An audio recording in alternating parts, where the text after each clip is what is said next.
अभी तक हमने जो डिस्कस किया है उसको मैं एक बार ब्रीफली रिवाइज करवा देता हूं आपके लिए।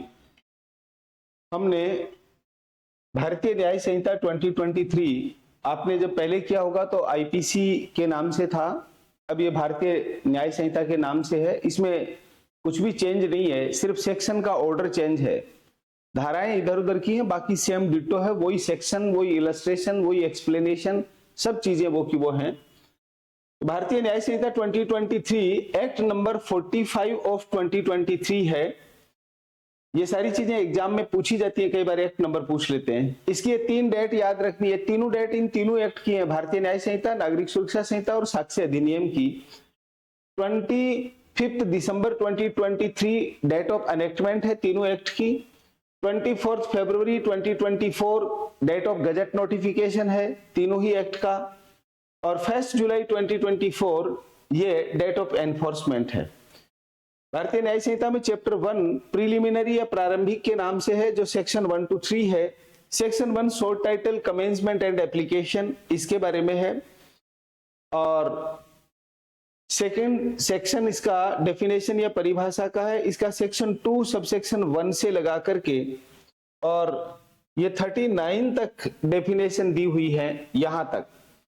तो इसमें कहा गया कि जो ऊपर डेफिनेशन दे दी सेक्शन 2 के सबसेक्शन 1 से लेकर 38 तक, इनके अलावा जो डेफिनेशन आईटी एक्ट 2000 और भारतीय नागरिक सुरक्षा संहिता में दी गई है, भारतीय न्याय संहिता में भी उन डेफिनेशन का यही मीनिंग होगा। ये यहां तक हमारा सेक्शन 2 पूरा होता है। डिटेल में सारी चीजें जब आप एडमिशन ले लेंगे तो वो जो रिकॉर्डेड क्लास है उसमें सारी अवेलेबल हो जाएंगी। ये हम जो कर चुके हैं उसको मैं ब्रीफली रिवाइज करवा रहा हूं, बाकी को अपन आगे रिवाइज करेंगे, आगे डिस्कस बाकी को करेंगे। उसके बाद में सेक्शन 3 है, इस चैप्टर का लास्ट सेक्शन है, फर्स्ट चैप्टर का जनरल एक्सप्लेनेशन, साधारण स्पष्टीकरण। सेक्शन 3 सबसेक्शन 1 से लेके 9 तक।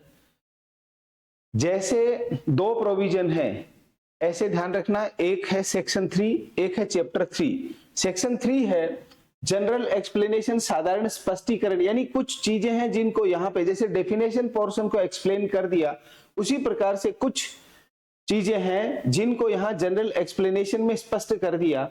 ऐसे कुछ बातें हैं जिनको थर्ड चैप्टर, यह है सेक्शन 3 और वो चैप्टर 3 है। चैप्टर 3 में जनरल एक्सेप्शन, तो ये ध्यान रखना हमेशा जनरल एक्सप्लेनेशन यानी साधारण स्पष्टीकरण और ये वाला चैप्टर 3, ये और जनरल एक्सेप्शन यानी साधारण अपवाद जो फ्रॉम सेक्शन 14 to 44 है। तो सेक्शन 3 जनरल एक्सप्लेनेशन और चैप्टर 3 जनरल एक्सेप्शन यानी साधारण स्पष्टीकरण सेक्शन 3 धारा 3 और साधारण अपवाद अध्याय 3 equally applicable on every provision of भारतीय न्याय संहिता। भारतीय न्याय संहिता के हर प्रावधानों पे ये सेक्शन 3 और चैप्टर 3 इक्वली एप्लीकेबल होंगे, यानी हर जगह साधारण स्पष्टीकरण या साधारण अपवाद लिखने की आवश्यकता नहीं। ये 2 जगह लिख दिए और ये लिख दिया गया कि हर जगह, चाहे हर सेक्शन, सबसेक्शन, इलस्ट्रेशन, एक्सप्लेनेशन, सब पे इक्वली एप्लीकेबल होंगे। इसका अपने को ध्यान रखना है। तो यहां तक हमारा फर्स्ट चैप्टर पूरा होता है सेक्शन 3 तक। सेकंड चैप्टर देखो, ये हो गया फर्स्ट चैप्टर, किसका हो गया? प्रीलिमिनरी, प्रारंभिक। तो इसमें section 1 short title name extend commencement, यानी इसका नाम क्या है, कब लागू हुआ, एप्लीकेशन तो नाम इसका भारतीय न्याय संहिता है। कमेंसमेंट, ये कमेंसमेंट की डेट है 1 जुलाई 2024। या किन पे लागू होता है? पूरे भारत पे लागू होता है, स्पेशली जहां लोकल लॉ और स्पेशल लॉ है उनको छोड़ करके। ये सारा एप्लीकेशन ये पूरा डिटेल में डिस्कस कर चुके हैं, वो आपको पहले की क्लास का जो वीडियो है उसमें मिल जाएगा। इसके बाद में सेकंड चैप्टर है हमारा पनिशमेंट के बारे में। तो पहला हो गया इंट्रोडक्शन, सेकंड हो गया पनिशमेंट। पनिशमेंट पे जो हमारा चैप्टर है वो सेक्शन 4 से 13 है। भारतीय न्याय संहिता में 6 टाइप ऑफ पनिशमेंट दिए जाते हैं, 6 तरह के दंडों का प्रावधान है। पहला है डेथ सेंटेंस। तो इन धाराओं में, ये मैंने एक टेबल बना दी है, एक्ट में नहीं है, बुक में भी ये नहीं दी हुई है। भट्टाचार्य जी की पहले जो आईपीसी वाली बुक थी जो अपन पढ़ते थे उसमें सेक्शन ऐसे जरूर दे रखे थे। अब भारतीय न्याय संहिता में वैसे ही एक हमने टेबल बना ली। तो डेथ वाला जो सेक्शंस है ये 18 सेक्शन है, 18 धाराएं हैं जिनमें डेथ सेंटेंस का प्रोविजन किया गया है। इंप्रिजनमेंट फॉर लाइफ या आजीवन कारावास, तो मृत्युदंड 18 धाराएं, आजीवन कारावास या लाइफ इंप्रिजनमेंट ये 74 सेक्शंस हैं जो मैंने यहाँ पे लिख रखे हैं, स्क्रीन पे आपको दिखाई दे रहे हैं। इन सेक्शंस में, इन 74 सेक्शन में आजीवन कारावास का प्रावधान किया गया है। तो भारतीय न्याय संहिता में जो 6 तरह के दंड है, पहला हो गया डेथ सेंटेंस या मृत्युदंड, दूसरा हो गया आजीवन कारावास या लाइफ इंप्रिजनमेंट। तो ये ध्यान रखना है, ये टेबल बाद में आप इसको नोट कर लेना, ये भी पुरानी रिकॉर्डेड क्लास में सारा डिटेल में दिया हुआ है। इनको आप एक एक सेक्शन को पढ़ेंगे, इनमें डेथ तक के पनिशमेंट का प्रोविजन है, वो हमने यहाँ डेथ में लिख लिए। टोटल 18 सेक्शन हुए। लाइफ इंप्रिजनमेंट से रिलेटेड जो ये सेक्शन है ये 74 सेक्शन हुए, ये हमने एक एक को चेक कर लिया। इसमें एलआई आजीवन कारावास तक की सजा का प्रावधान है। तो 2 पनिशमेंट हो गए, डेथ और एलआई यानी मृत्युदंड और आजीवन कारावास। तीसरा इंप्रिजनमेंट यानी कारावास, ये 2 तरह का, सिंपल और रिग्रेस, सादा और कठोर। तो इसकी बहुत सारी धाराएं होती हैं, यानी सैकड़ों धाराएं हैं, इसलिए इनको हमने लिखा नहीं। फोर्थ टाइप ऑफ पनिशमेंट है 4D में, यह है फॉरफीचर ऑफ प्रॉपर्टी, संपत्ति की जब्ती करना। यानी कोई व्यक्ति कहीं भाग गया, समन का, वारंट का, किसी का भी ओबे नहीं कर रहा है और भाग गया, तो उसको प्रोक्लेम्ड ऑफेंडर डिक्लेयर करके, भगोड़ा घोषित करके उसकी संपत्ति जब्त कर लेते हैं। ये जितने भी, ये विजय माल्या, ये चाहे ये सुमित गोदारा, ये तो लड़के हैं, इनकी तो कहां संपत्तियां होंगी, या लॉरेंस बिश्नोई, इस तरह के, या पहले यहाँ जोधपुर वाला भंवरी देवी कांड हुआ था, उसमें वो इंदिरा बिश्नोई, ऐसे लोग भाग जाते हैं, या दाऊद इब्राहिम, ऐसे लोग भाग जाते हैं। तो फिर गवर्नमेंट उनकी प्रॉपर्टी फॉरफीचर कर लेती है, फिर उसको नीलाम कर देती है, ऑक्शन। तो भारतीय न्याय संहिता का 4th टाइप ऑफ पनिशमेंट है फॉरफीचर ऑफ प्रॉपर्टी, संपत्ति की जब्ती करना। 5th है फाइन, जुर्माना। फाइन कितना भी हो सकता है, 1 रुपए से लेकर के कितने, उसमें है कि अनलिमिटेड होगा बट एक्सेसिव नहीं होगा, यानी सीमित नहीं करेंगे, असीमित भी नहीं रखेंगे। तो इसका मतलब है जिस व्यक्ति की जैसी हैसियत है उसके अनुसार फाइन कर देंगे। आप और हम जैसे लोग जो साधारण परिवारों के हैं, उन पे कुछ हजार से लेके और कुछ लाख रुपए तक किया जाता है फाइन, तो हम सहन भी कर सकते हैं, हो सकता है चुका भी दें दुख सुख पाके। लेकिन करोड़ों में कर देंगे तो आदमी सोचेगा भैया पड़ा रहने दे, जेल में ही पड़ा रहने देते, करोड़ रुपए कहां से लाएंगे। इसलिए उसमें लिखा हुआ है अनलिमिटेड हो सकता है बट एक्सेसिव नहीं, यानी इतना भी मत लगाओ कि अगला चुका ही नहीं पाए। अब यही फाइन आप और हमारे बजाय अगर किसी अडानी अंबानी पे लगाना हो तो वो तो करोड़ों को भी क्या समझे, फिर उस पे तो इससे भी ज्यादा लगाना पड़ेगा। ऐसे एक केस हुआ जिसको आगे हम भारतीय न्याय संहिता में पढ़ेंगे, हिंदुजा बंधुओं पे, उन पे उस समय के सबसे बड़े, उनसे बॉन्ड भरवाए गए थे, तो करोड़ों में भराए गए, ऐसे 12,000 करोड़ का बॉन्ड ऐसे, क्योंकि वो बड़े थे, मूलतः भारतीय, इंग्लैंड में रहते, और ये जो डिफेंस डील है उनमें उनका कोई घोटाले में मामला था। तो आप और हम जैसे पे 12,000 करोड़ का करवा देंगे या फाइन लगा देंगे तो भैया जेल में डाल डूल दे, ये इतने हमसे नहीं दिए जा रहे थे, इसलिए कहा गया अनलिमिटेड होगा, एक्सेसिव नहीं।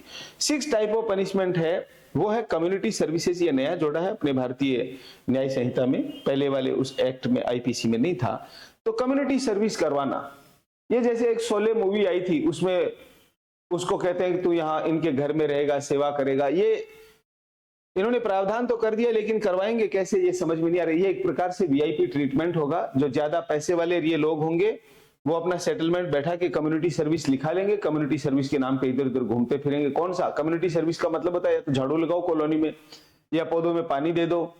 तो इस तरह के लोग जो क्राइम ही करके आएगा वो ऐसी समाज सेवा कर लेगा, कम ही संभावना है, और अपने देश में तो बहुत ही कम। लेकिन फिर भी ठीक है, हम उन इश्यू में नहीं जाते, हम तो ये देखते हैं कि पनिशमेंट कितने प्रकार का है। तो भारतीय न्याय संहिता में 6 टाइप ऑफ पनिशमेंट दिए हुए, 6 प्रकार के दंड का प्रावधान सेक्शन 4 में 4A से लगाकर 4F में किया गया है। इसके बाद में ये सेक्शन 5, 6, 7, 8, 9 ये किस प्रकार से पनिशमेंट देना, ये सारा हमने डिस्कस किया। उसके बाद में 3rd चैप्टर है जनरल एक्सेप्शन, साधारण अपवाद। साधारण अपवाद में एक्ट तो होता है, लेकिन उसकी क्रिमिनल लाइबिलिटी नहीं बनती, आपराधिक दायित्व नहीं बनता। क्यों? क्योंकि वो एक्ट है वो जनरल एक्सेप्शन में आ जाता है। ये सेक्शन 14 और 17 इनका हमने एक पेयर बनाया। यहां पर व्यक्ति अपने आप को विधि द्वारा आबद्ध यानी बाउंड बाय लॉ मानता है। यहां वो दोनों में मिस्टेक ऑफ फैक्ट की वजह से, नॉट मिस्टेक ऑफ लॉ, यहां पे भी वो अपने आप को मिस्टेक ऑफ फैक्ट की वजह से ऐसा मानता कि ये कार्य मैं कर सकता हूं। जैसे किसी व्यक्ति ने किसी की हत्या की और वो पकड़ के ले जाके पुलिस को सौंप दे कि हत्यारे को पकड़ना मेरा अधिकार है, लेकिन बाद में पता चलता वो व्यक्ति तो प्राइवेट डिफेंस में कार्य कर रहा था।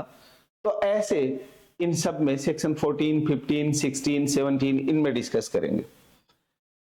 उसके बाद में 18 में है accident in doing a lawful act, विधिपूर्ण कार्य करने में दुर्घटना। विधिपूर्ण कार्य यानी कोई व्यक्ति जा रहा है, जैसे मान लो अपनी गाड़ी से जा रहा है, गाड़ी का टायर निकल गया एकदम से और जाके किसी को लग गया। इसमें एग्जाम्पल वही दे रखा जो आईपीसी में, एक लकड़हारा लकड़ी काट रहा है और लोहे का फलक जो कुल्हाड़ी के लगा हुआ होता है वो उछल के किसी के लग जाए और कोई व्यक्ति मर जाए, तो लकड़ी काटना लॉफुल एक्ट है। अब आप इसमें इलस्ट्रेशन चेंज कर दो कि भाई जंगल में लकड़ी काट रहा था या किसी का चंदन का पेड़ काट रहा था किसी दूसरे का, वो चोरी करने और उनमें भी जाएगा, वो लॉफुल एक्ट तो नहीं है। लेकिन दूसरा जो कुल्हाड़ी लगी है उसके बिना, तो वो गैर इरादतन हत्या उनमें चला जाएगा। ऐसे एग्जाम में एग्जामिनर थोड़ा थोड़ा चेंज करके पूछ लेता है। हमारा कॉन्सेप्ट क्लियर होगा तो हम बता सकते हैं अच्छे से। फिर सेक्शन 19 में act likely to cause harm but done without criminal intent and to prevent other harm, कार्य जिससे अफानी कारित होना संभाव्य है किंतु जो आपराधिक आशय के बिना और अन्य अफानी के निवारण के लिए किया गया हो। यानी ये वही डुडले वर्सेस स्टीफेंसन का केस, इसमें 2 इलस्ट्रेशन दिए गए हैं। यानी बड़ी हानि टालने के लिए अगर कोई छोटी हानि हो जाए, छोटी हानि करना नहीं चाह रहा, अगर छोटी हानि हो जाए उसके बारे में है कि ये व्यक्ति एक शिप का कैप्टन है और शिप को लेके जा रहा है, एकदम सामने एक पत्थर की चट्टान है बड़ी सी, अगर उसके टकरा गया तो इसमें 200 लोग हैं, डूबने की संभावना है। और इस शिप को अगर लेफ्ट साइड में टर्न करता है तो इसमें 20 लोगों की भरी हुई एक नाव है, वो इससे टकरा जाएगी तो वो डूब सकती है।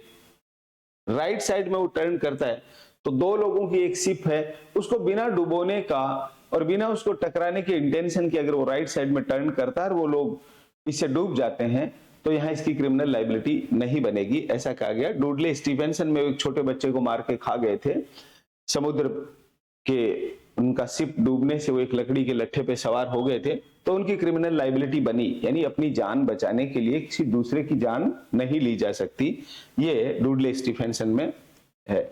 ऐसा इसी में एक इलस्ट्रेशन और दिया हुआ भारतीय न्याय संहिता, आपने अगर ओपन कर रखा होगा तो उसमें सेकंड इलस्ट्रेशन है कि घरों में आग लग जाती है और बीच में कोई 1 या 2 घर अगर गिरा दिए जाते हैं इस आग से, बाकी और घरों को बचाने के लिए अगर नहीं बचाएंगे, उसको नहीं गिराएंगे तो सारे आग लग के सब जल सकते हैं, इसकी संभावना है।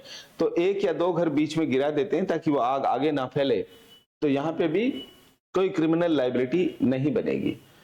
ऐसे ही सेक्शन 20 में act of child under 7 year of age, 7 वर्ष से कम आयु के बालक का कार्य, इसमें डोली इन कैपेक्स या लैटिन मैक्सिमा यानी 7 साल तक का बच्चा उसने कोई अपराध किया तो कोई क्रिमिनल लाइबिलिटी नहीं बनेगी।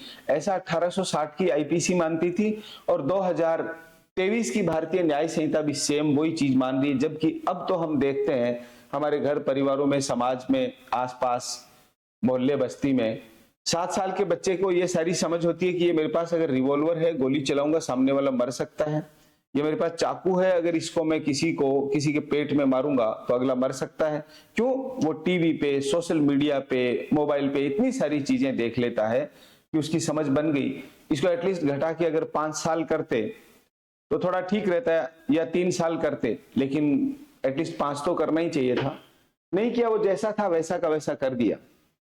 जैसा 1860 में, वो भोला जमाना था, उस जमाने में ना टीवी था ना मोबाइल था, और 1860 और आज की सोसाइटी में तो बहुत ज्यादा डायनेमिक चेंज हो गया, बट इनको बदलना था नहीं। मैं तो इनको तीनों एक्ट को ही ये मानता हूं 1% भी चेंज नहीं है, सिर्फ ऊपर का नाम बदला है और धारा इधर से उधर की है, बाकी सब चीजें एज सच वैसी की वैसी हैं।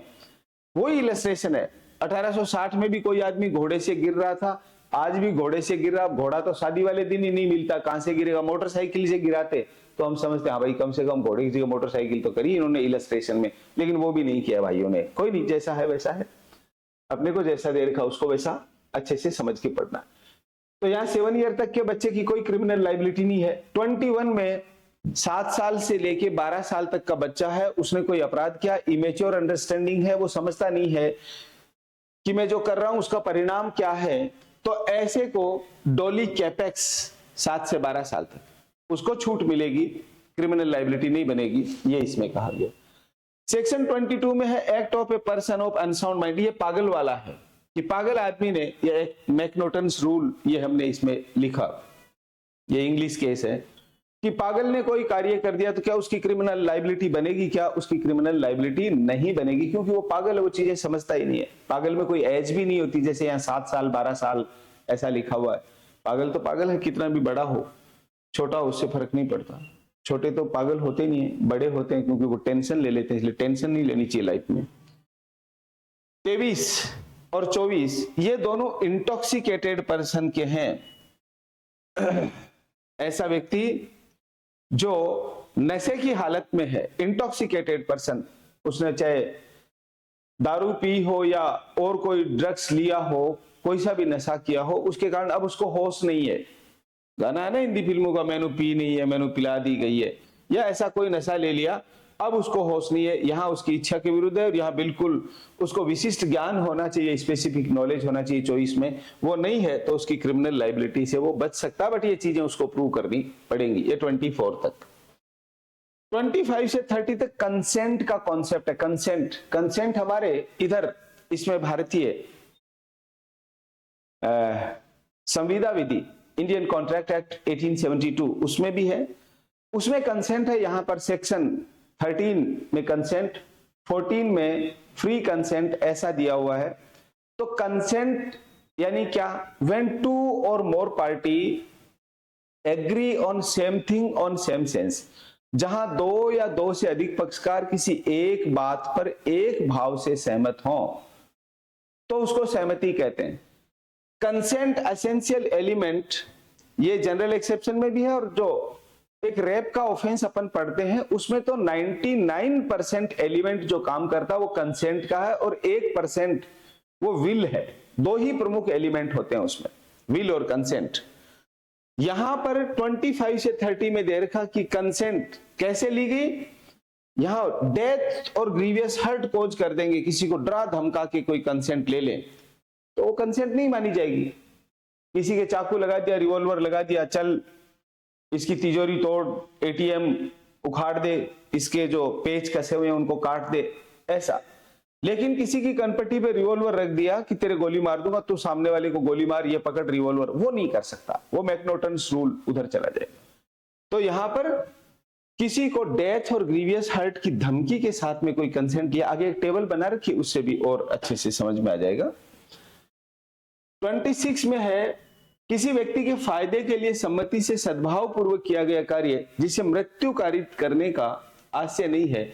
यहां सम्मति और सद्भाव पूर्वक, सम्मति से सद्भाव पूर्वक, जैसे स्पोर्ट्स में लेते हैं ना, गेम्स में बच्चे से क्रिकेट खेल रहा है, हॉकी खेल रहा है, फुटबॉल खेल रहा है, वॉलीबॉल खेल रहा है, बास्केटबॉल, कोई भी गेम खेले, या रेसलिंग कुश्ती लड़ रहा है, या जिम्नास्टिक सबसे ज्यादा रिस्की गेम होता है, कोई भी जंप किया और कहीं से स्लिप हो गया, बहुत से लोगों की गर्दन टूट जाती है।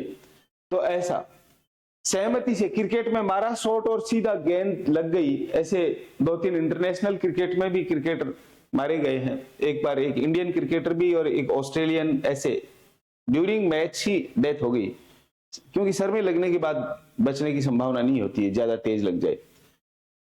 और 27 में है वो सहमति नहीं दे पा रहा है, गार्जियन दे पा रहे हैं सहमति, क्योंकि वो खुद तो बालक और विकृत चित्त यानी अनसाउंड माइंड और चाइल्ड है, तो उसके फायदे के लिए उनके पेरेंट्स या गार्जियन जो हैं वो कंसेंट दे सकते हैं। सारे कंसेंट वाले 25 to 30। और 28 में है कि भय या भ्रम के अधीन, तो इसमें अपन ने पुनई फातिमा वाला केस डिस्कस किया था, जिसमें गांव में एक सपेरा आता है और वो कहता है कि कैसा भी पॉइजनस स्नेक किसी को बाइट कर जाए, मेरे को जहर उतारना आता है। तो एक 16 साल की बच्ची ने ऐसे अपना हाथ बढ़ा दिया और सांप ने काट लिया, उसको कोई जहर वहर नहीं उतारना आता था, बच्ची की डेथ हो गई। जब केस चला तो उसने कहा भाई मैंने जबरदस्ती थोड़ी ना कटवाया उस सांप से। तो कहा कि आपने जो सहमति ली वो कैसे ली थी, भय और भ्रम के अधीन ली थी, यानी फियर और मिसकंसेप्शन। तो आपने मिसकंसेप्शन में ली, उसको भ्रम में डाल दिया बच्ची को कि जो सांप काटेगा उसका मैं जहर उतार दूंगा। ऐसा ही एक केस आर वर्सेस विलियम्स का, संगीत शिक्षक का दुष्कर्म। ऐसा करके मैंने लिखा है कि एक म्यूजिक टीचर था, उसने अपनी स्टूडेंट को कहा कि तेरे गले का सुर ठीक हो जाएगा, और जो गाना गाता है उसके लिए तो गला ही सब कुछ है, जैसे लता मंगेशकर, मोहम्मद रफी, किशोर कुमार, ये सारा गले का ही कमाल था, कि अगर आप गले का सुर एकदम अच्छा सुरीला हो जाएगा, मेरे को कुछ क्रिया करनी पड़ेगी आपके साथ। तो उसने कहा ठीक है आप कर लीजिए। तो उसने रेप कमिट कर दिया। बाद में लड़की को पता चला कि इसने तो रेप कमिट कर दिया। जब केस चला तो इस टीचर ने कहा नहीं, इसने अपनी इच्छा सहमति दी थी। तो कहा आपने सहमति कैसे ली, इसको मिसकंसेप्शन में डाल के, झूठ बोल करके सहमति ली। 29 है, ऐसे कार्यों का अपवर्जन जो कारित अफानी के बिना स्वतः अपराध हैं। ऐसे कार्य जैसे अबॉर्शन करना, इलस्ट्रेशन में भी 29 में यही दे रखा है, अबॉर्शन इटसेल्फ एन ऑफेंस, चाहे वो खुद करें, अपनी सहमति से करें, या कोई घर वाले अबॉर्शन करवाएं उसकी सहमति से, या खुद अपनी इच्छा से करें, तो भी अपराध है। यहां भी कंसेंट का एलिमेंट है, इसलिए हमने इसको इसी कंसेंट में रखा 25 to 30 में। 30 में है, act done in good faith of a person without consent, यानी किसी व्यक्ति की बिना सहमति के उसके भले के लिए कोई कार्य किया जाए। जैसे कोई व्यक्ति है, कहीं जा रहा है, भगवान नहीं करे किसी का एक्सीडेंट हो जाए, जा रहा है, एक्सीडेंट हो गया, मोटरसाइकिल से गिर गया, बेहोश हो गया। अब कौन सहमति कहां से लेने जाए, उसकी कोई आइडेंटिटी नहीं है, कोई आई कार्ड वगैरह उसके पास नहीं है, और ऐसे में उसकी ब्लीडिंग हो रही है, मान लो सर से ब्लीडिंग हो रही है, हाथ पैर से ब्लीडिंग हो रही है, उसके चोट आ गई। अब तुरंत हॉस्पिटल ले जाके इलाज नहीं करेंगे तो वो व्यक्ति की डेथ हो जाएगी। जब तक कोई घर वाले आए उसकी सहमति दें, तो बिना सहमति के भी उसके भले के लिए, उसके फायदे के लिए कार्य किया जा सकता। तो डॉक्टर ने ऑपरेशन कर दिया, वो मारना नहीं चाहता, मारना चाहता तो व्यक्ति का ऑपरेशन ही नहीं करता, हाथ ही नहीं लगाता, वही हाईवे पे पड़े रहने देता। बहुत से लोग अपने देश में, आज भी इंडिया में सबसे ज्यादा लोगों की डेथ रोड एक्सीडेंट से होती है, और उनमें भी ज्यादातर लोगों की डेथ इसलिए होती है कि लोग समय पे हॉस्पिटल नहीं पहुंच पाते हैं। ऐसे में हॉस्पिटल पहुंच गया, डॉक्टर ने इलाज कर दिया, व्यक्ति बच गया, देन ओके, और व्यक्ति नहीं बचा तो वहां डॉक्टर की कोई क्रिमिनल लाइबिलिटी नहीं होगी, बशर्ते कि उसकी नेग्लिजेंस ही नहीं होनी चाहिए। तो ये सेक्शन 25 से 30 कंसेंट का, ये इसी की टेबल बना रखी है, consent as defence, section 25 to 30। ये वही चीजें लिख रखी है 25 में, जैसे प्लेयर्स का हो, 26 में डॉक्टर्स का, 27 में जैसे पेरेंट्स, गार्जियन, इनका, चाइल्ड और इंसेंट पर्सन का। यहां 28 में जो कंसेंट है वो इनवैलिड कंसेंट है, क्योंकि वो fear, misconception, unsoundness of mind, intoxicated person या अंडर 12 ईयर ऑफ एज वाले बच्चे से अगर हम सहमति लेते हैं तो वो इनवैलिड कंसेंट माना जाएगा। बट ये भी कंसेंट में आता है, इसलिए हमने इसको भी यहां इसी टेबल में लिया। 29 वाला अबॉर्शन है, इंडिपेंडेंटली कॉज ऑफ हार्म, ये भी हमने इसी में लिया। और फॉर एग्जांपल 25, 26, 27 ये भी इसके जो पहले के सेक्शंस हैं ये हमने इसमें मेंशन किए। 30 में है ये कंसेंट से रिलेटेड, यानी act done in good faith, यानी उस व्यक्ति की बिना कंसेंट के, विदाउट कंसेंट कोई कार्य उसके भले के लिए किया जाता है, जैसे मेडिकल इमरजेंसी, ऐसा लिख दिया। तो ये पूरी टेबल से, ये सेक्शन 25 से 30 तक हमारे अच्छे से समझ में आ जाता है।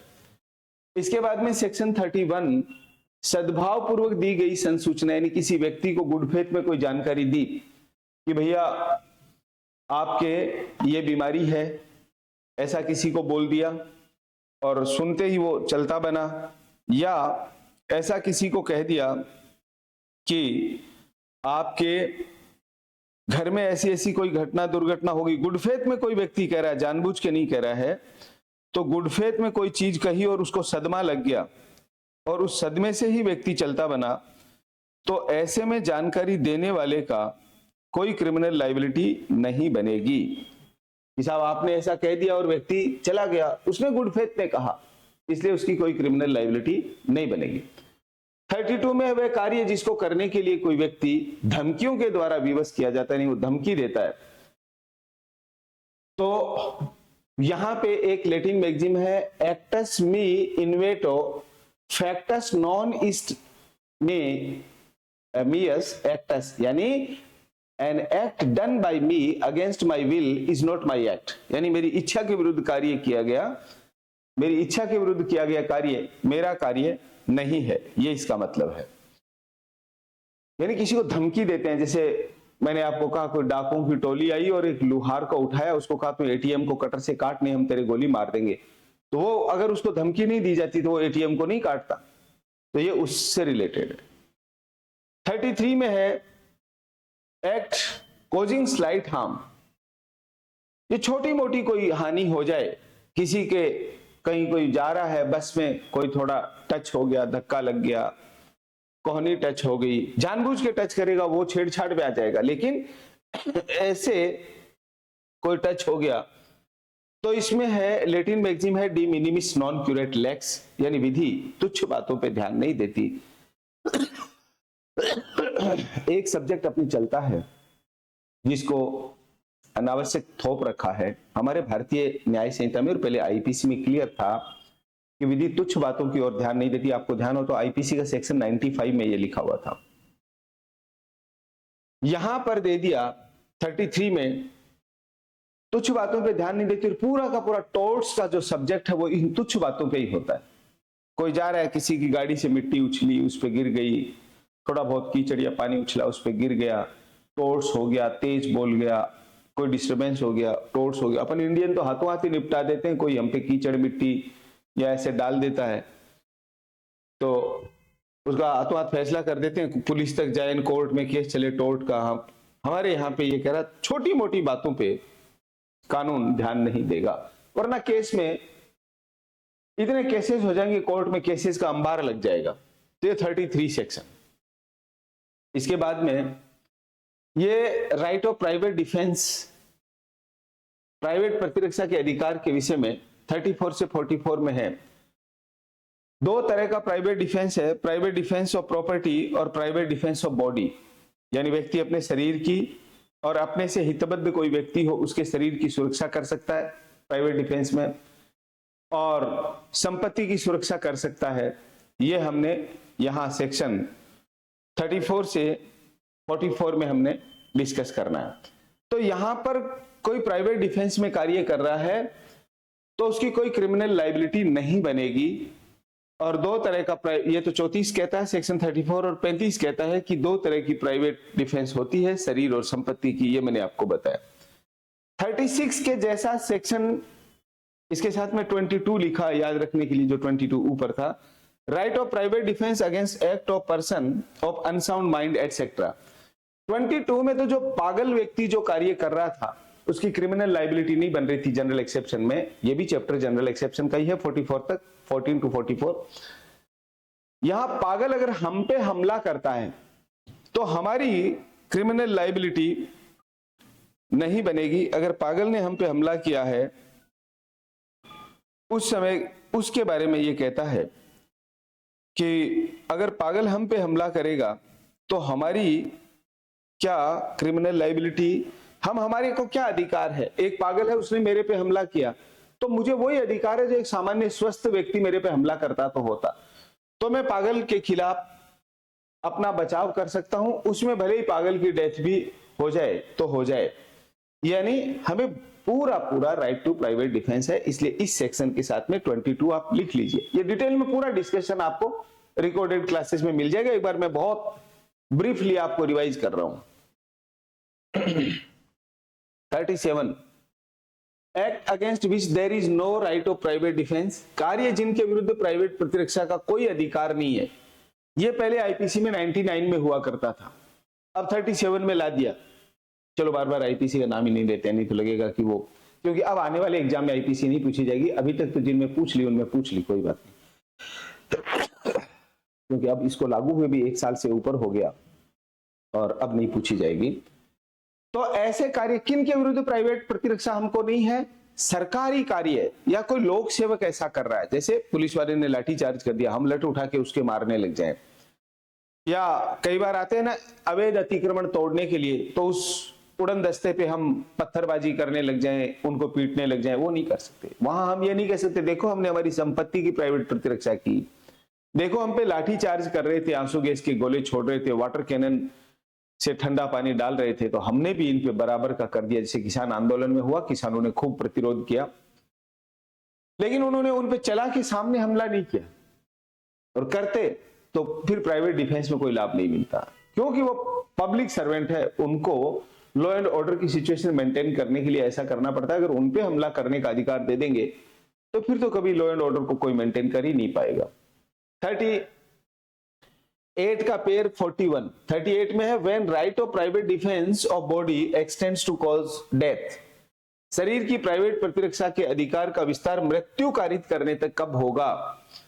38 में शरीर की प्राइवेट प्रतिरक्षा का है और 41 में संपत्ति की प्राइवेट प्रतिरक्षा के अधिकार में मृत्यु कारित करने तक का है। देखिए, when right of private defence of property extends to causing death, कब संपत्ति की प्राइवेट प्रतिरक्षा के अधिकार का विस्तार मृत्यु कारित करने का होता है, और यहां पर शरीर की प्राइवेट प्रतिरक्षा के अधिकार का विस्तार मृत्यु कारित करने पर कब होता है? तो ये 38 रिगार्डिंग बॉडी, 41 रिगार्डिंग प्रॉपर्टी, यानी ये शरीर से संबंधित है। 38 और 41 संपत्ति से संबंधित है। इनमें व्यक्ति को जान से मारा जा सकता है प्राइवेट डिफेंस में। कैसे?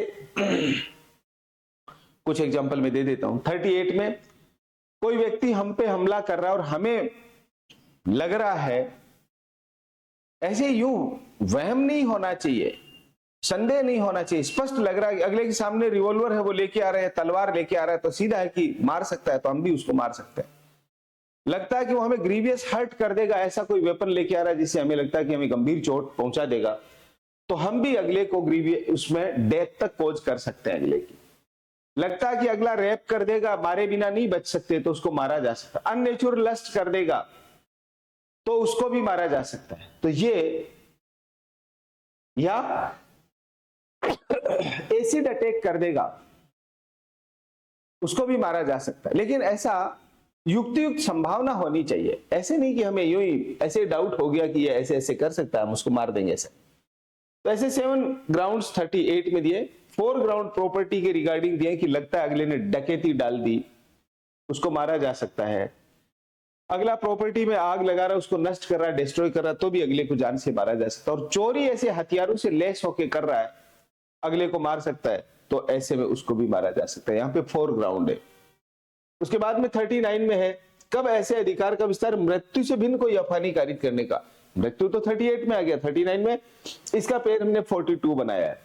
वहां पे संपत्ति के बारे में या शरीर के बारे में कि ऐसे अधिकार का विस्तार डेथ के अलावा हम कोई हानि उसको पहुंचा सकते हैं, ऐसा 39 और 42 में। 40 में continuance commencement and continuance of right of private defence of body, यानी शरीर की प्राइवेट प्रतिरक्षा के अधिकार का प्रारंभ और बना रहना, ये 40 और 43 में।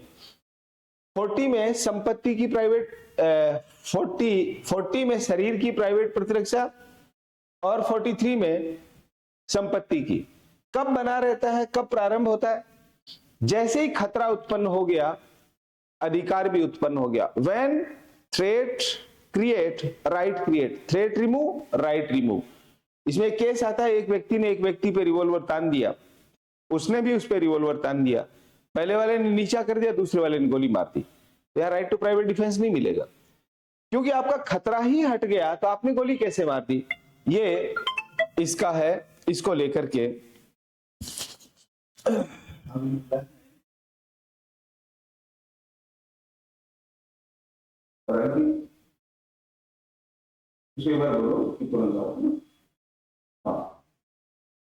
तो ये सेक्शन 39 हो गया, 40 हो गया और 41 38 के साथ पेयर में हो गया। ये मैंने आपको समझाया। आपका कहीं पे भी कोई डाउट हो, कोई बात आप पूछना चाह रहे हैं, प्लीज यू कैन आस्क, तो आप पूछ लीजिए, मैसेज कर देना, मैं मैसेज देख लूंगा। इसके बाद में ये इन्हीं के पेयर हैं जो अभी मैंने आपको उधर समझाए। 42 का 39, इसका 43 का 40। अब 44 देख लो। 44 में है right of private defence against deadly assault when there is risk of harm to innocent person. घातक हमले के विरुद्ध प्राइवेट प्रतिरक्षा का अधिकार जबकि निर्दोष व्यक्ति को अपहानि होने का जोखिम है। इसमें केस लिखा हमने अमजद खान वर्सेस स्टेट का, कि इसमें इलस्ट्रेशन दिया हुआ भारतीय न्याय संहिता 44 में कि एक भीड़ एक व्यक्ति पे हमला करने वाली है, व्यक्ति को लगता है वो भीड़ उसको मार डालेगी, और उस भीड़ के आगे आगे छोटे छोटे बच्चे चल रहे हैं, उसको पता है मैं फायर करूंगा तो इन बच्चों को लग सकता है और उनकी डेथ हो सकती है, उनको हर्ट हो सकता है। वो फायर करता है अपने बचाव के लिए और उनमें से किसी को लग जाती है, डेथ हो जाती है, तो उसकी जिम्मेदारी नहीं बनेगी। ये अमजद खान वाले केस में ऐसे ही हुआ, जब देश का विभाजन हुआ धर्म के आधार पे हुआ।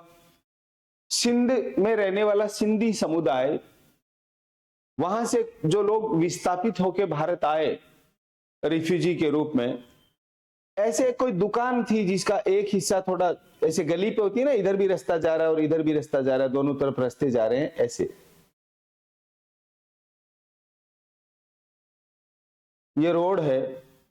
तो भीड़ ने हमला कर दिया यहाँ पे, इसकी दुकान को इधर वाले से हिस्से से भी पीट रही है भीड़ और इधर से भी पीट रही है। इधर सिंधी समाज के लोग खड़े हैं रोड के इस तरफ, वो तमाशा देख रहे हैं कि यार क्या होगा, इनको छोड़ेंगे कि ये भीड़ मार डालेगी।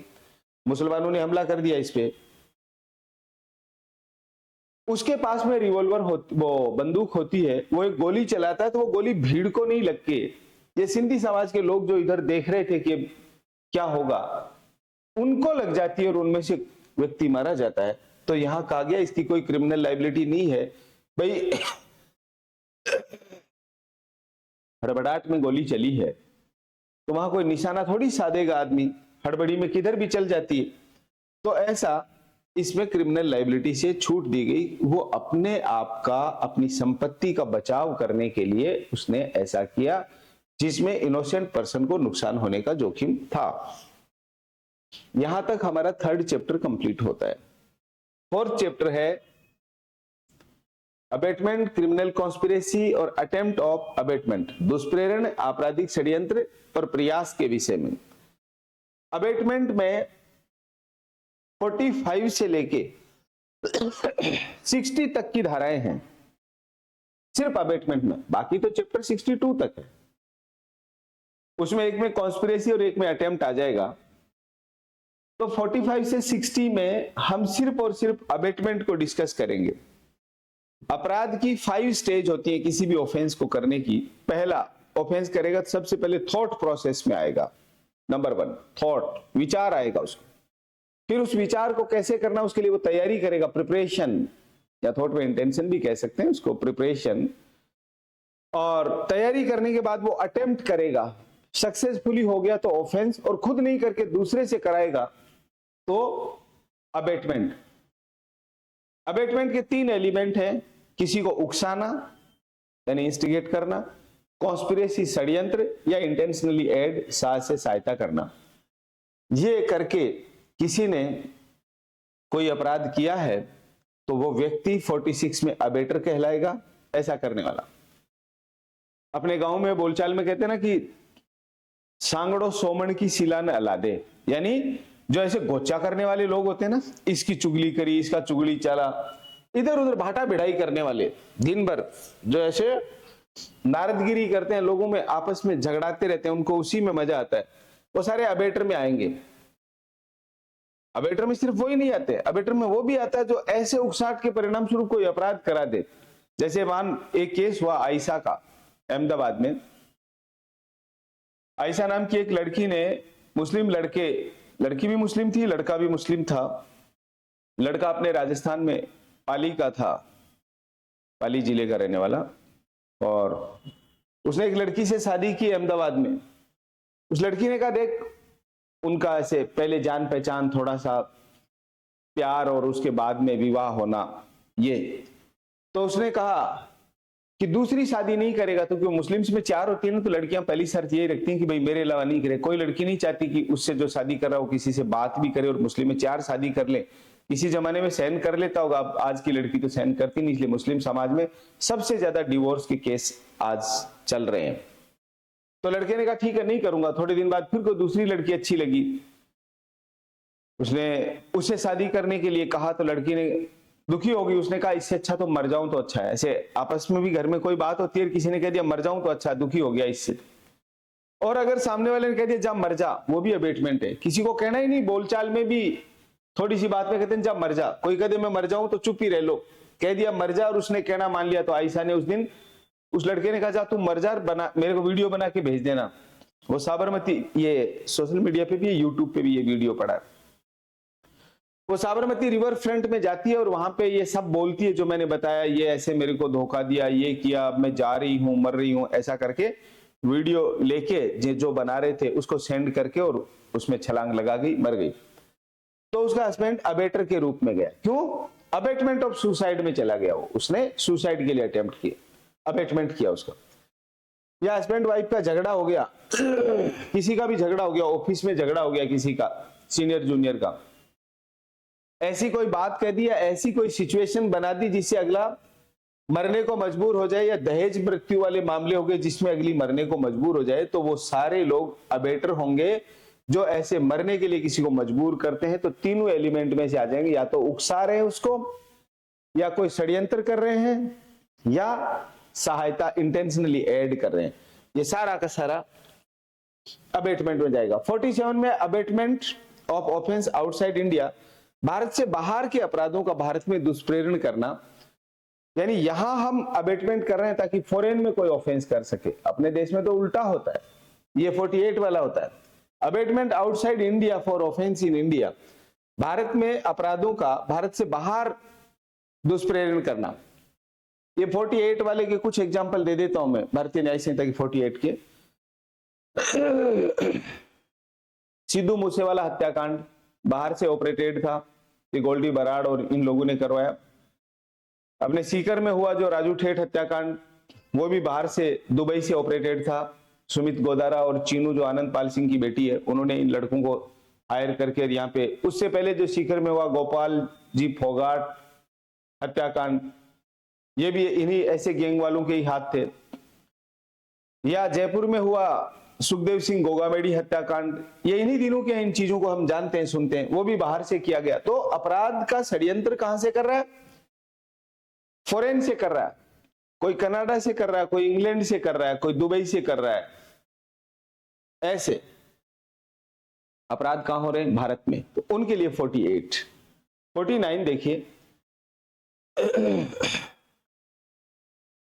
ये अबेटमेंट का है। इसमें एक बार सेक्शन 49 देखो।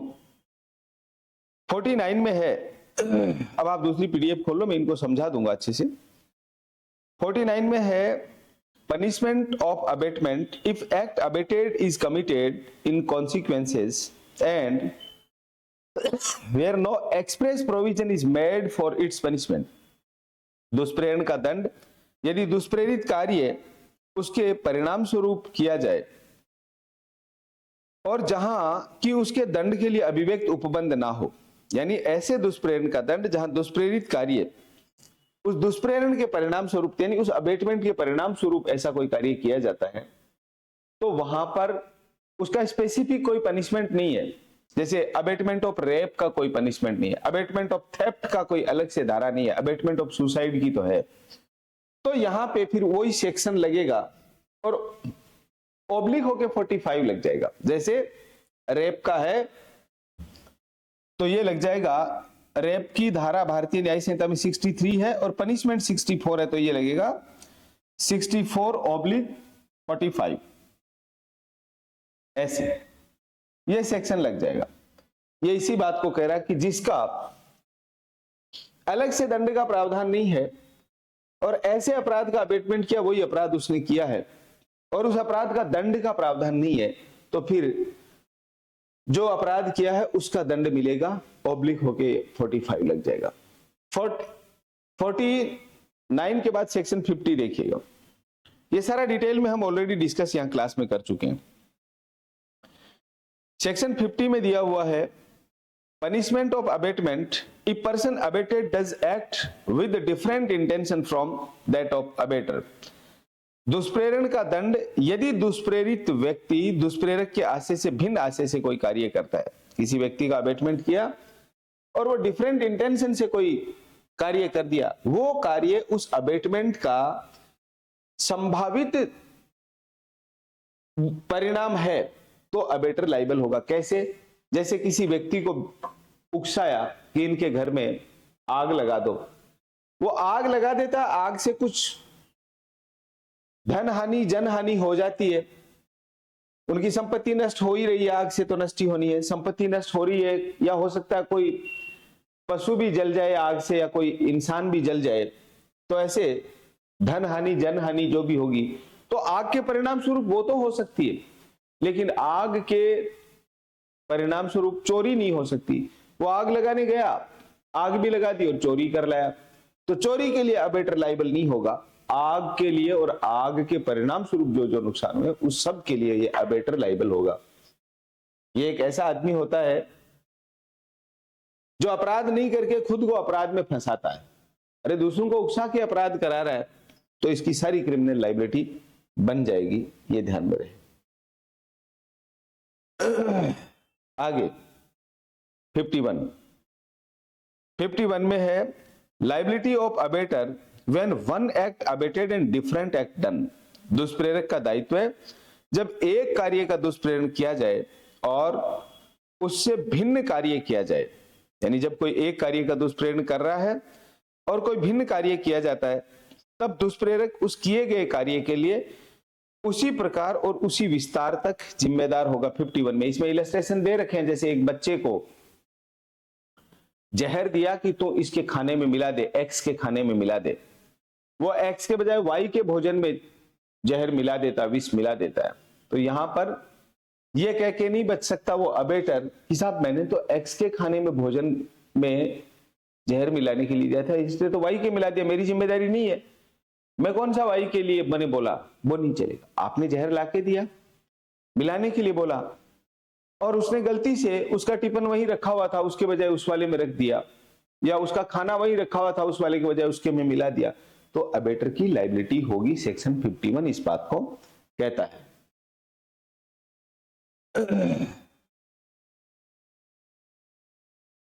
सेक्शन 51, 52 ये जो हमने अभी तक डिस्कस कर लिया, इनकी डिटेल क्लास सब की आपको अपना रिकॉर्डेड क्लास आपको सबको मिल जाएगी ऐप पर।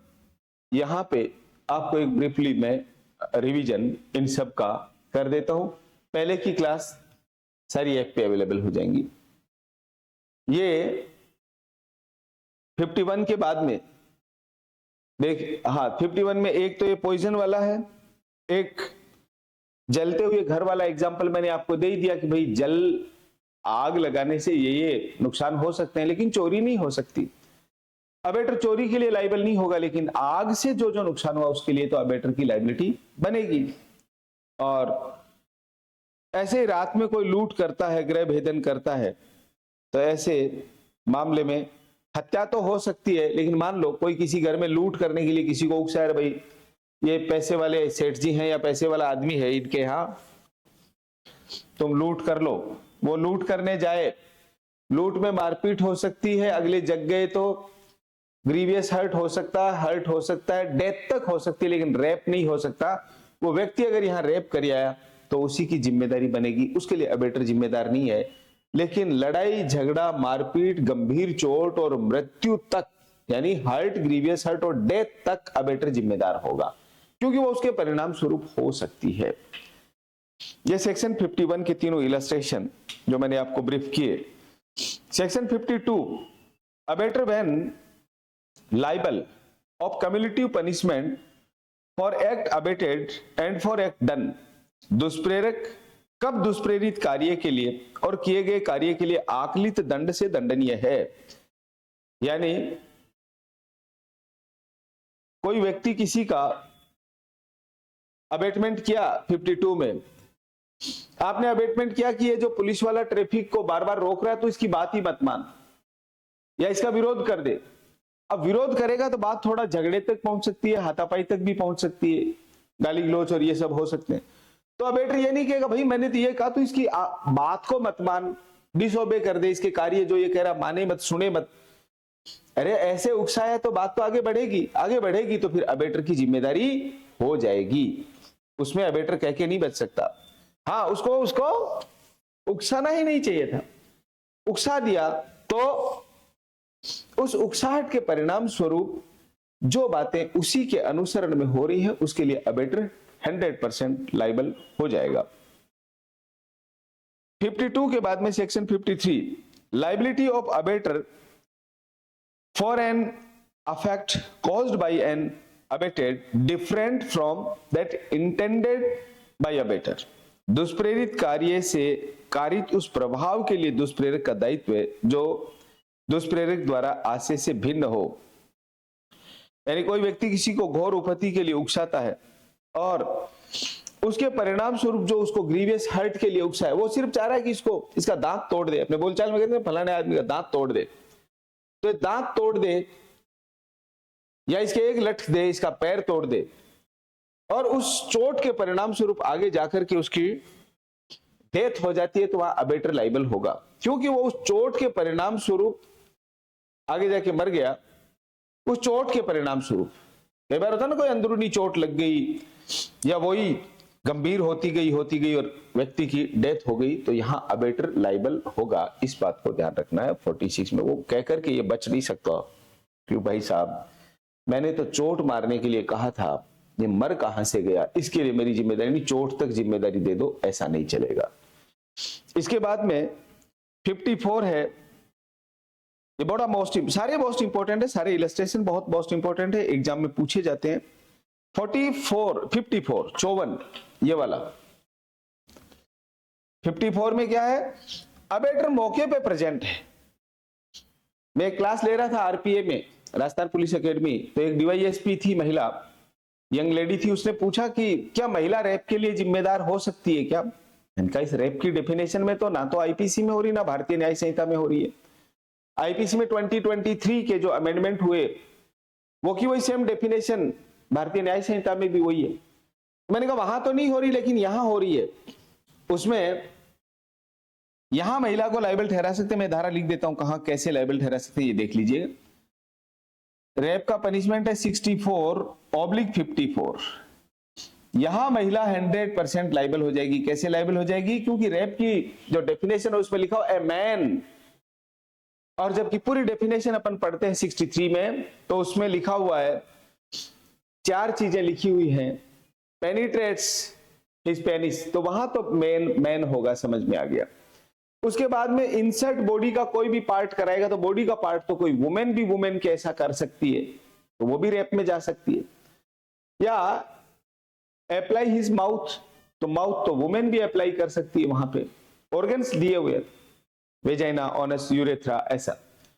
या वहां पे हाथ घुमाना, हस्त साधन, तो वो महिला भी कर सकती है। यानी 63 का ए को छोड़ के बी सी डी तीनों काम एक वुमेन भी कर सकती है।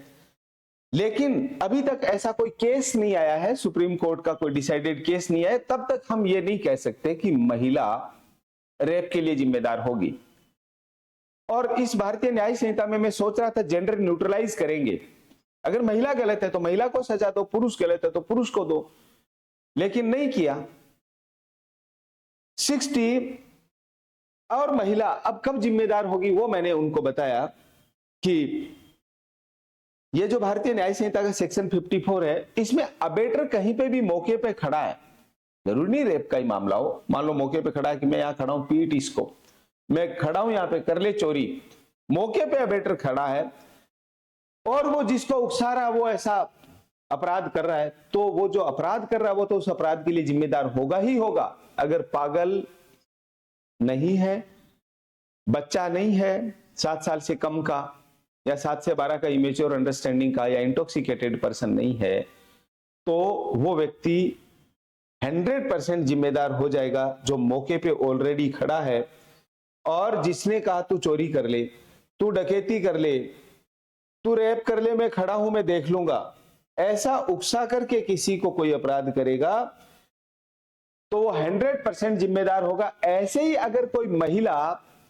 किसी पुरुष को उकसाती है कि तू किसी महिला का रेप कर दे, मैं खड़ी हूं और वो मौके पे खड़ी है, मान लो उसने उसका हाथ पकड़ा पैर पकड़े या मुंह बंद किया और किसी को रेप के लिए उकसा रही है, ऐसा नहीं किया तो भी मौके पे खड़ी है कि मैं खड़ी हूं यहाँ पे, गेट में खड़ी है या उस जगह पे खड़ी है और उकसा रही है कि तुम रेप करो, मैं खड़ी हूं, तो महिला भी रेप के लिए जिम्मेदार हो जाएगी। यानी अबेटर मौके पे खड़ा है तो अबेटर की 100% जिम्मेदारी होगी, चाहे कोई सा भी अपराध वो उकसा के करा रहा है, करने वाले को तो सजा होगी होगी, उसको भी होगी। जैसे राजस्थान में एक केस हुआ, जयपुर के पास में एक कस्बा है बस्सी, बस्सी के पास में एक गांव है, वहां की रहने वाली एक महिला, उसका भी नाम भंवरी देवी था, जोधपुर वाली का भी नाम भंवरी देवी था ऐसे। तो उस भंवरी देवी जो सरकारी, इसमें कोई आंगनबाड़ी की कार्यकर्ता कहते हैं, कोई एएनएम कहते हैं, वो भंवरी देवी कोई भी गांव में बाल विवाह होता, मृत्यु भोज होता, प्रशासन को सूचना दे देती, क्योंकि ट्रेनिंग प्रोग्राम में बताया जाता भाई कानून का उल्लंघन हो तो प्रशासन को सूचना दे। तो गांव वाले दुखी हो गए कि भंवरी देवी ना तो इन छोटे बच्चों की शादियां करने दे रही, ना ये बड़े बुजुर्ग जिनकी डेथ हो गई इनका मृत्यु भोज करने दे रही है, तो क्या करें। तो कहा कि इस भंवरी देवी का रेप कर दो सब मिलके सामूहिक रूप से। ये राजस्थान के गैंग रेप की बहुत बड़ी घटना, इस पे मूवी भी बनी हुई है और ये मामला यूएनओ और चाइना वर्ल्ड वुमेन्स कॉन्फ्रेंस तक गया हुआ है। और वो भंवरी देवी आज भी जिंदा है। दिल्ली दुष्कर्म वाले, निर्भया वाले मामलों में जिन लोगों को डेथ सेंटेंस दिया, उस दिन दैनिक भास्कर में आधा पेज भंवरी देवी के इंटरव्यू का भरा हुआ आया था। उसने कहा लगभग 1 दर्जन लोगों ने, या 1 दर्जन से आधा दर्जन से ज्यादा लोगों ने मेरे साथ में रेप किया, सारे लोग मर गए क्योंकि बहुत साल हो गए उस केस को चलते चलते चलते। अब 2-1 लोग बचे, एक तो मैं बची हूं और 1-2 कोई वो जो रेप करने वाले उनमें से बचे।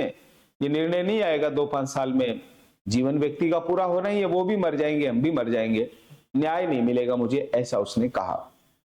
तो वो जो लोग मौके पे खड़े थे और कह रहे थे भंवरी देवी का रेप करो, तो रेप करने वाले तो 2, 5, 8, 10 लोग रहे होंगे या 10, 12 जो भी लोग रहे होंगे, लेकिन जो बाकी के जो उकसा रहे हैं ना वहां पे मौके पे खड़े, वो सारे भी रेप के लिए जिम्मेदार होंगे। वो रेप के बजाय अगर चोरी होती, लूट होती, डकैती होती या कोई एनी अदर ऑफेंस होता तो भी उसके लिए वो लाइबल होते। अबेटर मौके पे खड़ा है, सेक्शन 54 भारतीय न्याय संहिता का था, अबेटर उसके लिए 100% लाइबल होगा। वो काम करने वाला तो होगा ही होगा, यानी वो अपराध करने वाला तो जिम्मेदार होगा ही होगा, अबेटर भी जिम्मेदार होगा। ठीक वैसे ही ऐसा माना जाए जैसे छोटे बच्चे से आप अपराध करवा दें 7 साल से कम का, तो बच्चा तो जिम्मेदार नहीं होगा, अबेटर जिम्मेदार होगा, जैसे मौके पे खड़ा ऐसे जिम्मेदार होगा। पागल से कोई अपराध करवा दिया, पागल की तो क्रिमिनल लाइबिलिटी नहीं है, सेक्शन 20 कहता है भारतीय न्याय संहिता, लेकिन यह अबेटर 100% लाइबल हो जाएगा। 7 साल से 12 साल तक का बच्चा है, इमेच्योर अंडरस्टैंडिंग का है, उससे कोई अपराध करवा दिया अबेटर ने, तो अबेटर 100% जिम्मेदार होगा, वो इमेच्योर अंडरस्टैंडिंग की वजह से क्रिमिनल लाइबिलिटी से छूट जाएगा। या इंटॉक्सिकेटेड पर्सन है, बहुत हैवी नशे की सिचुएशन में, यहां पे देखा हमने इसमें सेक्शन 20 और ये देखिए यहां पे 23, 24 में इंटॉक्सिकेटेड पर्सन है और उसको होश नहीं है, ऐसे में उससे कोई अपराध करवा दिया तो अबेटर 100% लाइबल है। क्योंकि ये जो मैंने एग्जांपल दिया, 7 साल से छोटा बच्चा, 7 साल से 12 साल तक की इमेच्योर अंडरस्टैंडिंग का कोई बच्चा, या पागल या इंटॉक्सिकेटेड पर्सन, इनको क्रिमिनल लाइबिलिटी से भारतीय न्याय संहिता में एग्जम्प्ट किया गया, छूट है। कहां पर छूट है ये देख लीजिए, यहां पर छूट है, यहां पर सेक्शन 20 7 साल तक का बच्चा, 7 to 12 21, पागल 22, 23, 24 में इंटॉक्सिकेटेड पर्सन। अगर ऐसे लोगों को उकसा करके कोई अपराध करवाया है तो उसमें ये लोग तो क्रिमिनल लाइबिलिटी में बच जाएंगे, क्यों इन सिचुएशन में आते हैं, जनरल एक्सेप्शन में चले जाएंगे, लेकिन अबेटर 100% जिम्मेदार होगा उस अपराध के लिए। भले ही वो मर्डर ही करवा रहा है किसी का, तो ऐसा माना जाएगा वो मर्डर उसी ने किया, इनका किया, इनसे करवा रहा, तो 20 से 24। और अगर वो मौके पे खड़ा है सेक्शन 54 भारतीय न्याय संहिता के अनुसार, तो भी ये माना जाएगा इस कैटेगरी वाला कोई व्यक्ति नहीं, मान लो सामान्य स्वस्थ व्यक्ति से ऐसा करवा रहा है, तो ऐसा माना जाएगा उस अबेटर ने भी वो कार्य किया, वो तो जिम्मेदार है ही है, और वो अबेटर जिसने उकसाया वो तो जिम्मेदार है ही है, कार्य किया है वो भी 100, दोनों 100% जिम्मेदार होंगे। इस वाली कैटेगरी में से किसी से करवाया कोई अबेटमेंट करके ऑफेंस, तो अबेटर लाइबल होगा, ये लोगों को एग्जम्पशन मिल जाएगा बिकॉज ऑफ जनरल एक्सेप्शन। और अदरवाइज सेक्शन 54 ये कहता है कि यहां अबेटर मौके पे प्रेजेंट है, when abettor present on spot, abettor 100% liable for that offence, और वो व्यक्ति भी लाइबल है 100% जो ऑफेंस कर रहा है उस अबेटमेंट के परिणाम स्वरूप। तो ये हमने सेक्शंस यहां तक के डिस्कस किए। उसके बाद में सेक्शन 55 अबेटमेंट ऑफ ऑफेंस, किस ऑफेंस का अबेटमेंट कर रहा है? डेथ और एलआई से पनिशेबल, मृत्यु या आजीवन कारावास से दंडनीय अपराध का दुष्प्रेरण, इसका अबेटमेंट कर रहा है सेक्शन 55 में। इसको देखिए, 55 को देखिए,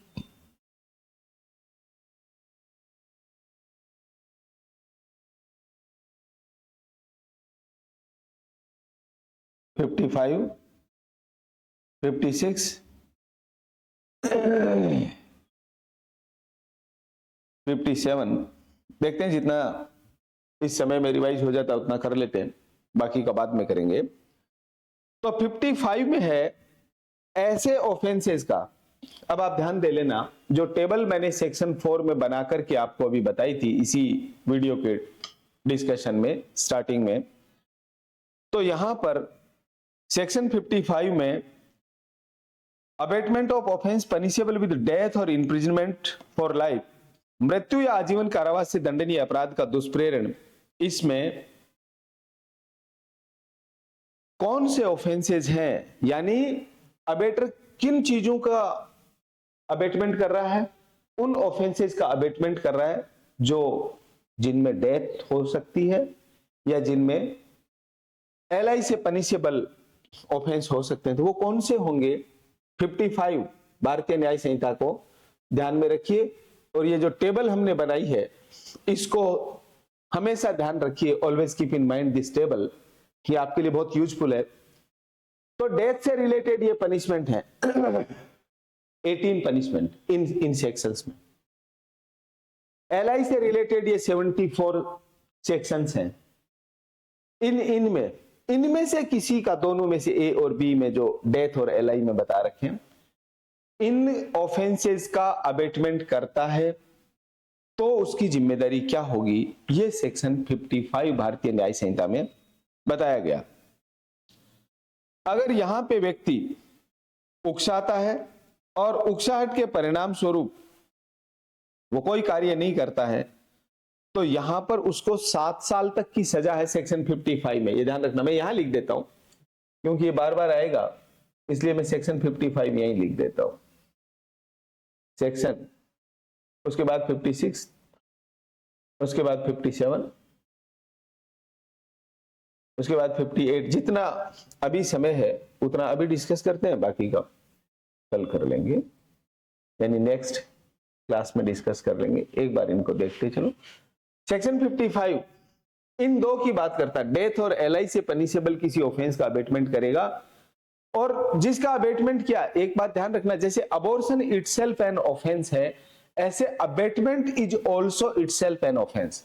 जैसे अबॉर्शन अपने आप में अपराध है, चाहे खुद का खुद ही करे, ऐसे ही अबेटमेंट भी अपने आप में अपराध है। इसने कहा कि इनको इन सेक्शन में आने वाले ऑफेंस का या इनमें आने वाले ऑफेंस का अबेटमेंट किया है, और उसके परिणाम स्वरूप जो व्यक्ति जिसका अबेटमेंट किया है उसने बात नहीं मानी, तो भी अबेटर को 7 साल की सजा होगी। और बात मान ली और उसमें कुछ कार्य किया जिससे उसको कोई नुकसान हो गया, हर्ट हो गया, उपहति हो गई, तो अबेटर को 14 साल की सजा दी जाएगी, 14 ईयर की। ये सेक्शन 55 भारतीय न्याय संहिता। 56 भारतीय न्याय संहिता में है abetment of offence punishable with imprisonment. ये 56 में, ये 2 का बात हो गई, 2 की बात अभी हमने कर दी 55 में। 4 का ए, 4 के बी की बात कर ली, 4 का सी है, इसका अबेटमेंट करता है, यानी इम्प्रिजनमेंट से पनिशेबल ऑफेंस का वो अबेटमेंट अगर करेगा तो व्यक्ति ने बात नहीं मानी है तो 1/4 पनिशमेंट उसको दिया जाएगा, यानी जो उस अपराध की सजा है उसका 1/4, यानी मान लो 4 महीने की सजा उसमें है तो 1 महीना, 4 साल की सजा है तो 1 साल, ऐसे उसको पनिश किया जाएगा। और अगर वो कोई लोक सेवक है जिसकी ड्यूटी उस अपराध को रोकना है और वो उकसा रहा है इम्प्रिजनमेंट से पनिशेबल ऑफेंस को, तो वहां पे उसको 1/2 पनिशमेंट दिया जाएगा, आधी सजा उसको दी जाएगी, जो अबेटर को मिलेगी उस अपराध की जो सजा होती है उसकी आधी सजा इसमें दी जाएगी। ये हो गया सेक्शन 56। 57 में देखिएगा, सेक्शन 57 में है abetting commission of offence by public और मोर देन 10 पर्सन्स। तो 10 या 10 से ज्यादा लोगों को कोई उकसाता है, जैसे भीड़ को, किसी कम्युनिटी को, जाति समाज को, एक धर्म वाले को दूसरे धर्म के खिलाफ ऐसे भड़काता है, ऐसा कोई अबेटमेंट करेगा तो ऐसे व्यक्ति को 7 साल तक की सजा का प्रावधान है, 7 ईयर तक के इंप्रिजनमेंट का। सेक्शन 50 ऐसे याद कर लो, 57 में 7 ईयर का इंप्रिजनमेंट है, 10 और मोर पर्सन्स को, 10 या 10 से ज्यादा लोगों को कोई उकसाएगा। और आज के डिस्कशन का लास्ट है सेक्शन 58, नहीं 2 और करेंगे, इसको पूरा कर देते हैं। 58 में है counselling design to commit offence punishable with death और इंप्रिजनमेंट फॉर लाइफ। मृत्यु या आजीवन कारावास से दंडनीय अपराध करने की परिकल्पना को छिपाना। ये जो मृत्यु यानी डेथ और आजीवन कारावास का कोई अपराध करना चाहता है और उसकी जानकारी किसी व्यक्ति को है, वो जानकारी छुपा रहा है ताकि वो अपराध हो जाए, ऐसा कोई करेगा तो सेक्शन 57 में, 58 में, नॉट 57, 58 में उसके पनिशमेंट के बारे में प्रोविजन किया गया है। इसमें कहा गया है ताकि वो मृत्यु या आजीवन कारावास से पनिशेबल, यानी ये जो इन सेक्शंस में दिया हुआ है ये ऑफेंस इजीली हो जाए, इसलिए वो इस बात को छुपा रहा है। तो ऐसे में अगर अपराध कर दिया जाता है तो उसको 7 साल तक की सजा मिलेगी, सिर्फ छुपाने के लिए। वो अपराध नहीं कर रहा है, वो बात को छुपा रहा है, वो जानते हुए। और अगर अपराध कर दिया जाता है तो 7 साल तक की सजा, और अगर अपराध नहीं किया जाता है तो ऐसे व्यक्ति को 3 साल तक की सजा दी जाएगी। 58 भारतीय न्याय संहिता का ये बात कहता है। सेक्शन 59 भारतीय न्याय संहिता, 59 भारतीय न्याय संहिता में प्रोविजन किया गया है public servant counselling design to commit offence which it is his duty to prevent.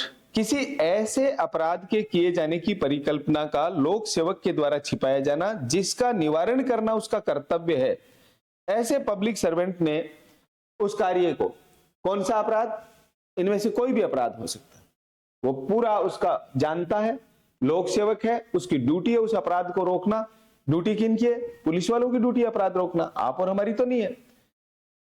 तो वो उस अपराध को होने दे रहा है, उकसा रहा है, या रेवेन्यू का है तो रेवेन्यू का कोई क्राइम होने दे रहा है, इनकम टैक्स का है तो इनकम टैक्स का कोई क्राइम होने दे रहा है, बाकी क्रिमिनल कोई भी एक्टिविटी हो रही है वो उसको होने दे रहा है, चोरी डकैती लूट, उनको वो रोक नहीं रहा है। तो सेक्शन 59 में अगर ऐसा वो पब्लिक सर्वेंट होते हुए जिसका ड्यूटी है कि उस अपराध को रोके, लेकिन रोकता नहीं, वो चाहता है आराम से अपराध हो जाए, इजीली अपराध हो जाए, इसके लिए ऐसे जो ऑफेंस की अधिकतम अवधि है, अधिकतम अवधि उसकी आधी की सजा उसको दी जाएगी। और अगर ऐसे उसके करने के परिणाम स्वरूप, यानी उस बात को छिपाने के परिणाम स्वरूप अगर किसी की डेथ हो जाती है या एलआई, यही डेथ और एलआई से पनिशेबल कोई ऑफेंस हो जाता है, तो ऐसे व्यक्ति को 10 वर्ष तक की यानी 10 ईयर तक की सजा दी जा सकती है। और ऐसे में अगर अपराध नहीं किया जाता है तो उसको 1/4 सजा दी जाएगी। किसको? उस पब्लिक सर्वेंट को जिसकी ड्यूटी है उस ऑफेंस को रोके। उसके बाद सेक्शन 60 भारतीय न्याय संहिता, सेक्शन 60 में है counselling design to commit offence punishable with imprisonment. कारावास से दंडनीय अपराध की परिकल्पना को छिपाना।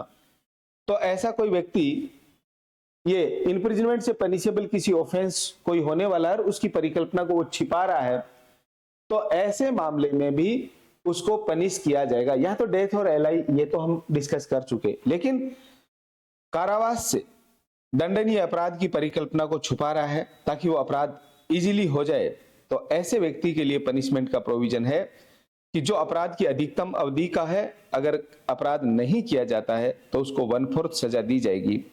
और यहां पर इसमें दिया हुआ कि यदि अपराध कर दिया जाए तो 1/4 और नहीं किया जाता तो 1/8 सजा उसको दी जाएगी। ये इसमें सेक्शन 60 भारतीय न्याय संहिता में इसके बारे में प्रावधान किया गया है। तो ये हमने जो डिस्कस किया है, ये इसका चैप्टर 4 का जो अबेटमेंट, क्रिमिनल कॉन्स्पिरेसी और अटेम्प्ट, दुष्प्रेरण, आपराधिक षड्यंत्र और प्रयास के बारे में है। इसमें हमने आज बाकी का रिवीजन करते हुए इनको हमने डिस्कस किया है।